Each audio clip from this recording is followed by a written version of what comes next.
سلالة الأبقار البارثينيز فرنسية قديمة تنحدر من منطقة بواتو، وتشتهر بجودة لحمها الممتاز الذي يتميز بالنعومة والطراوة.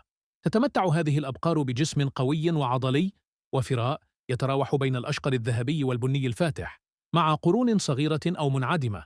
إضافة إلى إنتاجها اللحمي المميز، تعرف بقدرتها على التكيف مع المراعي الطبيعية والطقس المعتدل، مما يجعلها خياراً مفضلاً لدى المربين في فرنسا وخارجها.